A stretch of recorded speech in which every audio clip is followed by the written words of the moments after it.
Assalamualaikum warahmatullahi wabarakatuh. Selamat datang di video pernyataan diri dosen dalam Unjuk Kerja Tridharma Perguruan Tinggi atau PDD UKT-PT. Video ini dibuat untuk memenuhi salah satu persyaratan pengajuan sertifikasi dosen pada tahun 2026, khususnya pada bidang pembelajaran. Saya, Indah Nurmawati Mahanani, salah satu dosen pendidikan Bahasa Jawa pada STKIP PGRI Ponorogo. Sebelum masuk pada pembelajaran inti, alangkah lebih baiknya akan saya jelaskan tentang deskripsi singkat mata kuliah yang saya ampu. Dalam kesempatan kali ini, mata kuliah yang saya ampu adalah mata kuliah Morfologi Bahasa Jawa dengan kode MKKB 3. Metode yang digunakan adalah Delivery Interaction and Assessment. Mata kuliah ini adalah mata kuliah wajib yang diperuntukkan mahasiswa semester 3 dengan bobot 2 SKS. Perkuliahan berlangsung selama 16 kali pertemuan. Pertemuan pertama sampai dengan pertemuan ke-7 adalah materi dasar, pertemuan ke-8 UTS, pertemuan ke-9 sampai dengan pertemuan ke-15 adalah pendalaman materi, diskusi, presentasi, dan pemberian tugas, sementara pertemuan ke-16 adalah UAS. Bahasa yang digunakan dalam pengantar pembelajaran mata kuliah Morfologi Bahasa Jawa adalah Bahasa Indonesia dan Bahasa Jawa. Morfologi Bahasa Jawa ini membahas tentang klasifikasi kelas kata dan proses morfologi bahasa Jawa serta penerapan teori yang telah diperoleh dalam proses pembelajarannya.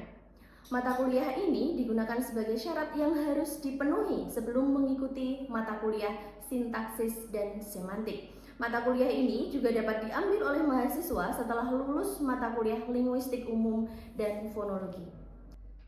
CPMK mata kuliah ini telah disesuaikan dengan CPL Prodi yang telah dibebankan pada mata kuliah meliputi aspek sikap, pengetahuan, keterampilan umum, dan keterampilan khusus. Sedangkan sub CPMK adalah sebagai berikut. Mampu menjelaskan ruang lingkup morfologi bahasa Jawa.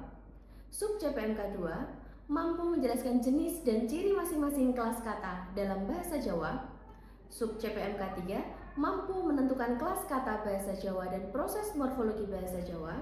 Selanjutnya, mampu menganalisis proses morfologi bahasa Jawa. Selanjutnya, mampu menelaah proses morfologis bahasa Jawa berdasarkan pada ilmu pengetahuan dan teknologi.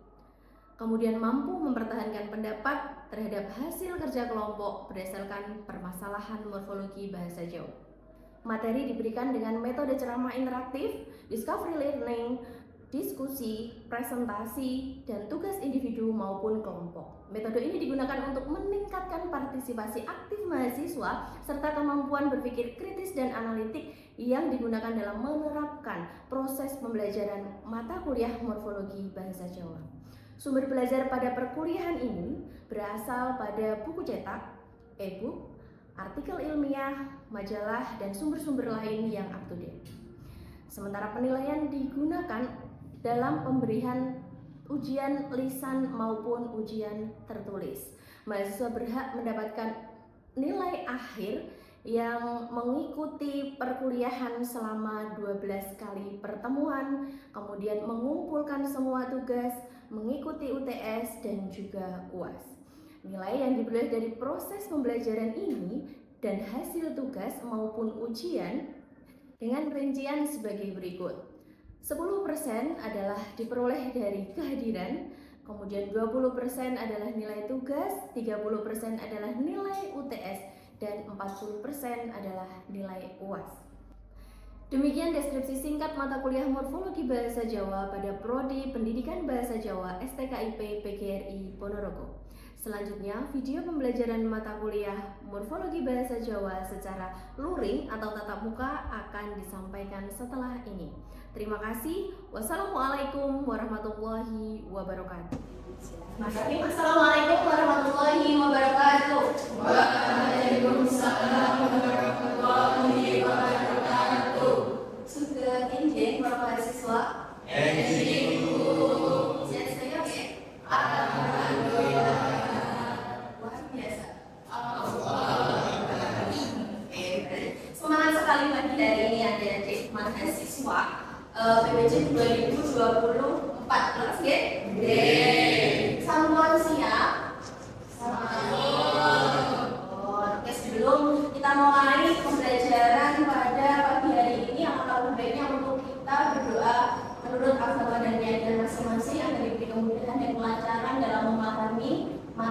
pada pagi hari ini. Berdoa mengungkapkan dan keyakinan masing-masing. Bersilakan.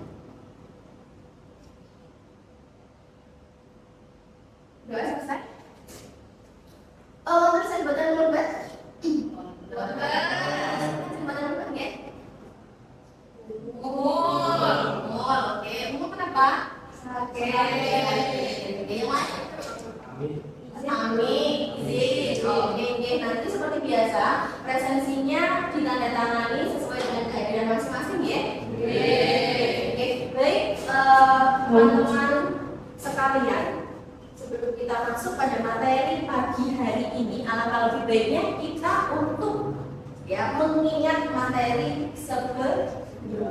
sebelum masuk pada proses morfologis. Minggu lalu kita sudah belajar tentang klasifikasi kelas kata. Masih ingat klasifikasi kelas kata dalam bahasa Jawa ada apa saja? Yuk angkat tangan yang masih ingat. Sinten? Wah, lupa sengaja. Oke, Mbak Reni. Tembung aran. Apa itu tembung aran? Kata yang merujuk pada benda, tempat, atau konsep. Oke, kata yang merujuk pada tempat, benda, atau konsep atau istilah dalam linguistiknya adalah apa tembung aran? Nominal. Betul, atau kata benda. Lalu ada yang namanya verba. Apa itu verba? Betul. Istilah bahasa Jawanya nominal. Apa itu nominal? Masih enggak? Makna perbuatan, pekerjaan atau tindakan yang dilakukan oleh seseorang. Teladannya nopo? Ganti sebelah sini lagi. Mangan. Oke, terus ngocok, turu, mangku. Betul. Nah, itu adalah bentuk klasifikasi kelas kata bahasa Jawa. Sebenarnya hampir mirip dengan klasifikasi kelas kata dalam bahasa Indonesia, hanya saja kita mempunyai istilah tersendiri dalam penyebutannya. Misalkan tadi contohnya ada tembung aran. Ya, kalau di bahasa Indonesia kita kenal dengan istilah benda. Betul. Ada tembung kriok, kata kerja atau verbal. Oke, ada tembung keterangan. Apa itu tembung keterangan? Kata yang menyatakan keterangan baik itu keterangan tempat, keterangan waktu, keterangan suasana. Kalau istilah linguistiknya adalah adverbial. Betul. Nah, itu adalah klasifikasi kelas kata dalam bahasa Jawa. Nanti teman-teman silahkan diingat lagi, kemarin kita sudah belajar ada 11 kelas kata ya di dalam klasifikasi kelas kata bahasa Jawa. Nah, sekarang kita masuk pada yang namanya proses morfologis. Nah, sebelum kita masuk pada apa itu proses morfologis, bagaimana prosesnya, nah, kita perlu tahu sub CPMK. Apa itu CPMK? Capaian pembelajaran mata kuliah. Betul. Nah, pada proses morfologis ini, gitu ya, masuk pada sub CPMK 4, yaitu mampu menganalisis proses morfologi bahasa Jawa.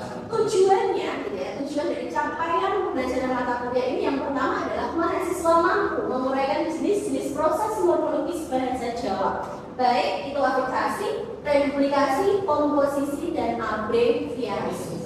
Yang kedua, mahasiswa mampu membedakan kata dasar dan kata turunan dalam bahasa Jawa. Yang ketiga, mahasiswa mampu menganalisis struktur morfologis dari kata turunan berbahasa Jawa. Jadi teman-teman, setelah tahu proses morfologis itu seperti apa, kalian akan tahu, oh ini yang namanya bentuk dasar, oh ini yang namanya bentuk turunan, oh ini proses morfologisnya. Gitu.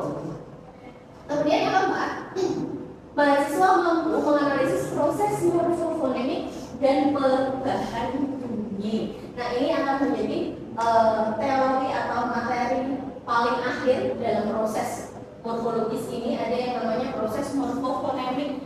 Kenapa kok ada namanya proses morfofonemik? Kalau kita belajar fonem lagi, iya betul. Dari proses morfofonemik inilah terjadi perubahan bunyi. Nah, bunyi itu kan fonem. Maka penggabungan antara teori fonemik atau teori fonologi dengan teori morfologi terbentuklah yang namanya proses morfofonemik. Gitu ya. Oke, kita lanjut yuk.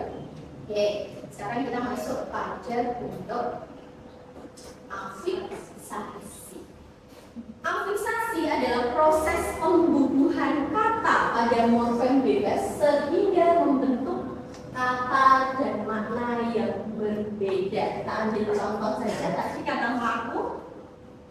Ya, proses pembubuhan gitu ya. Jadi kita bubuhi, masih ingat morfem bebas dan morfem terikat ya. Kalau morfem bebas dia bisa berdiri sendiri, tapi kalau morfem terikat dia harus bergabung dengan morfem yang lain atau bergabung dengan morfem bebas. Nah, masal ini tergolong pada morfem terikat karena dia tidak bisa berdiri sendiri. Asal apa artinya tidak ada artinya, tapi ketika asal ini dijejeri atau digabungkan dengan kata laku yang artinya adalah berjalan-jalan ya. Nah, maka dia akan membentuk arti baru, itu berjalan, membentuk sebuah aktivitas berjalan. Nah, maka jadi dikatakan ada pembubuhan morfem bebas sehingga membentuk kata yang baru, gitu ya. Ini bentukan kata yang baru dan makna yang berbeda. Karena tadi ketika laku maknanya jalan, tapi ketika setelah mendapatkan asal maknanya menjadi berjalan. Nah, proses afiksasi disebut juga sebagai proses penimbunan. Ya, proses ini terbagi menjadi beberapa jenis. Yang pertama ada prefiks, ada infiks, ada sufiks dan konfiks. Nanti ada 4 bentuk afiksasi. Ya, di sini sudah dijelaskan, teman-teman bisa membaca. Kata yang telah mengalami proses afiksasi atau kata penimbuhan disebut sebagai bentuk turunan ini tadi. Ya. Atau di dalam bahasa Jawa juga disebut sebagai bentuk tembung andalan. Kalau kata dasar bentuk apa? Bahasa Jawanya tembung linggo. Betul. Jadi kalau bentuk dasar disebut sebagai tembung linggo atau kata dasar, sementara bentuk turunannya atau kata berimbuhan disebut sebagai tembung andalan. Betul. Oke. Nah, kita lanjut. Nah, sekarang kita masuk pada kriteria afiksasi yang terakhir yaitu konfiks. Nah, konfiks ini adalah penggabungan dua afiks, yaitu yang ada di depan dan di belakang. Nah, pada teori lain, teori ini juga dikatakan sebagai simulfiks atau gabungan dari beberapa afiks. Nah, yang pertama ada kata kasugihan, berarti bentuk dasarnya adalah suge, mendapatkan konfiks kaan, jadi kasugihan. Kepintaran, tembung linggonya apa? Pintar, konfiksnya oke, sip. Nah, sekarang coba uraikan bentuk dasar dan bentuk turunan. Saya mau salah satu maju ke depan.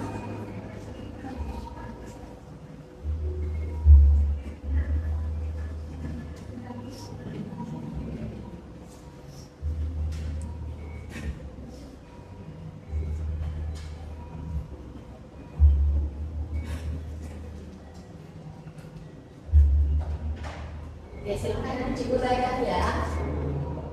Yang pertama ada nukoake. Yang kedua ada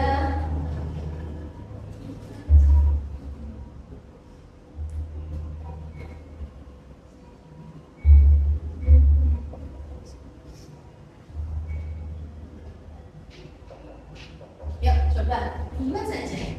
Siapa yang mau maju ke depan untuk melihat mana yang bentuk dasar dan mana yang bentuk turunannya? Mau saya tunjuk atau mau maju sendiri? Ditunjuk saja. Oke, saya minta Mbak Cia. Silakan. Ya, mana bentuk turunannya dari kata buku ake dan tulis no? Bentuk turunannya yang mana? Bentuk dasarnya yang mana? Ya saja. Teman-teman yang lain memperhatikan ya.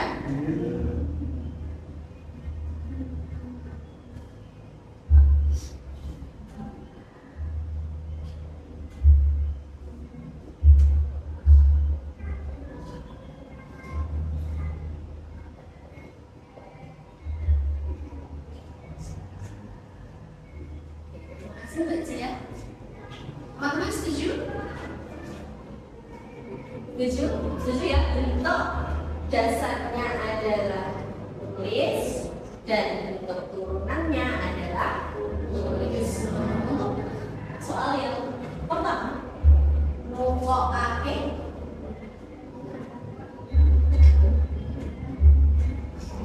Siapa bacanya? Mbak Fiksi? Mbak Reni, Mbak Bulan? Atau Mas-mas? Bentuk turunannya adalah apa? Oke. Nukokake. Nah, ada nasal yang pertama ya, plus betul, plus ake. Nah, berarti bentuk indone atau dasarnya adalah untuk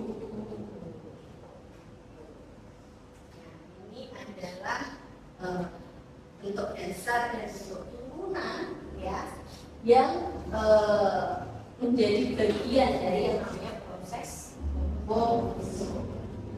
Nah, sekarang sebelum kita masuk pada belajar, ada yang perlu ditanyakan teman-teman sejauh ini? Oke, silakan Mbak Lama.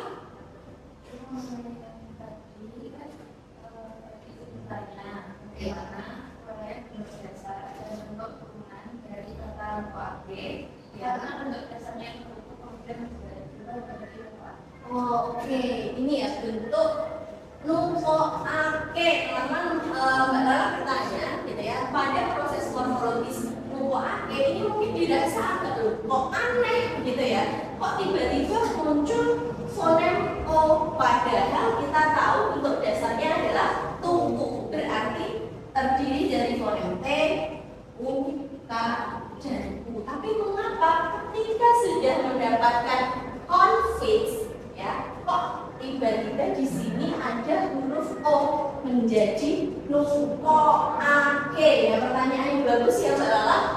Oke, pertanyaan bagus ini teman-teman, berarti cermat gitu ya dalam melihat sebuah fenomena proses morfologis gitu ya. Jadi dari u plus a, kenapa munculnya menjadi o? Nah, ada yang tahu teman-teman mengapa menjadi o? Belum tahu ya, karena kita belum sampai pada materi itu. Nah, maka di sini saya akan spill gitu ya, sebelum kita sampai pada materi yang sebenarnya tentang proses perubahan bunyi gitu ya. Jadi di dalam proses morfologis itu ada yang namanya proses perubahan morfologis atau proses perubahan bunyi, dan ini sangat-sangat sering kita temukan pada bahasa Jawa. Contohnya saja ini tadi.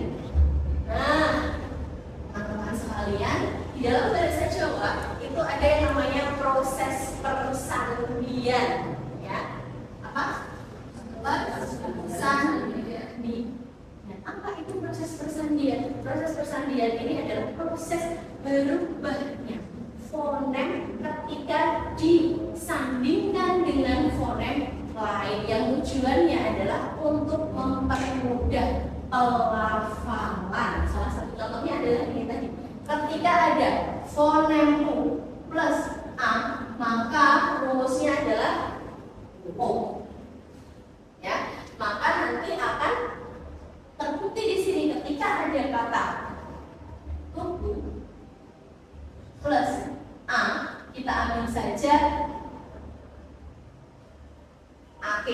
ya, maka akan membentuk tupoake.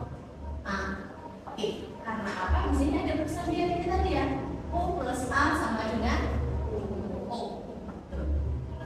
Nah, ada persamaan lagi ketika ada A plus I, maka akan menjadi E. Apa contohnya kira-kira?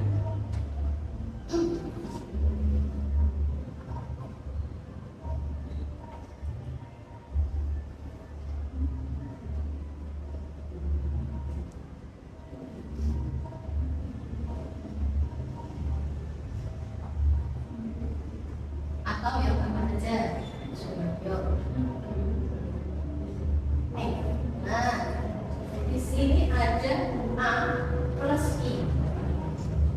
Joyo, berarti berjaya di, gitu ya. Maka di sini ketika ada bentuk persandian, nah biasanya akan kita temui pada tulisan-tulisan yang berkaitan dengan kesusastraan. Karena selain memudahkan pelafalan, persandian ini digunakan juga untuk keindahan atau estetika dalam penulisan sebuah karya sastra. A plus I ketemunya E, rumusnya Joyo maka menjadi Joyo. Betul. Nah, inilah yang dikatakan sebagai bentuk persandian. Uniknya bahasa Jawa ada di sini. Nah, persandian ini bentuk perubahan bunyi yang tadi disampaikan atau dipertanyakan oleh Mbak Lala tadi ya, Mbak Lala. Nah, itu Mbak Lala ya. Jadi karena ada bentuk persandian, ada perubahan bunyi fonem. Nah, proses inilah yang disebut sebagai proses morfofonemik. Nah, tadi yang saya sampaikan pada tujuan pembelajaran di CPMK 4 adalah mengetahui proses morfofonemik dan perubahan bunyi, betul ya?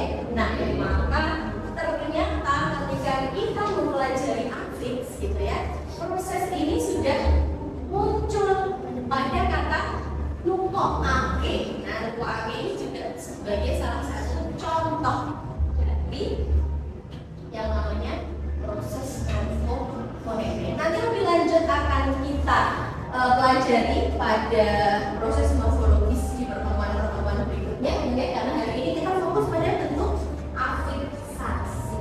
Nah, ada pertanyaan lagi teman-teman? Sudah cukup ya?